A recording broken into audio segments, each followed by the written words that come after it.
L'accent. De l'accent, mais après tout, à neige. Pourquoi cette faveur? Pourquoi ce privilège? Et si je vous disais à mon tour, Jean du Nord, que c'est vous qui pour nous semblez l'avoir très fort? Quand nous disons de vous, du Rhône à la Gironde, ces gens-là n'ont pas le parler de tout le monde, et que, tout dépendant de la façon de voir, ne pas avoir l'accent, pour nous, c'est en avoir. Eh bien non, je blasphème, et je suis là de feindre. Ceux qui n'ont pas d'accent, je ne puis que les plaindre.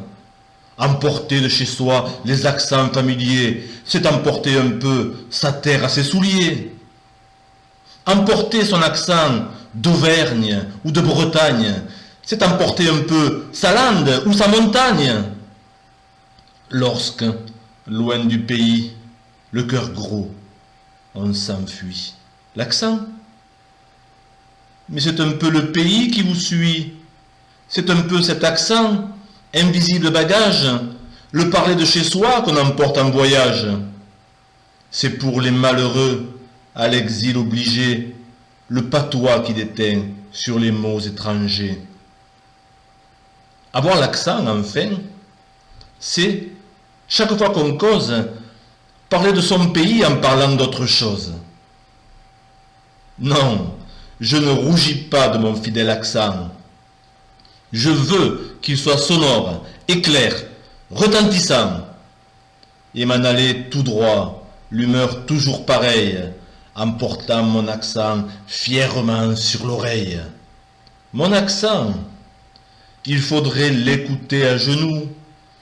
Il nous fait emporter la Provence avec nous, et fait chanter sa voix dans tous mes bavardages, comme chante la mer au fond des coquillages.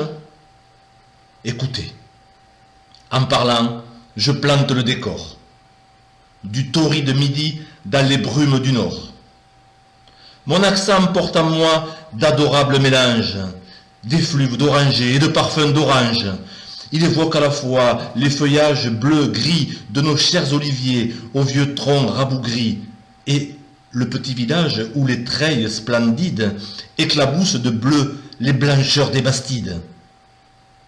Cet accent-là, Mistral, cigale et tambourin, à toutes mes chansons donne un même refrain. Et quand vous l'entendez, chantez dans ma parole tous les mots que je dis, danse la farandole.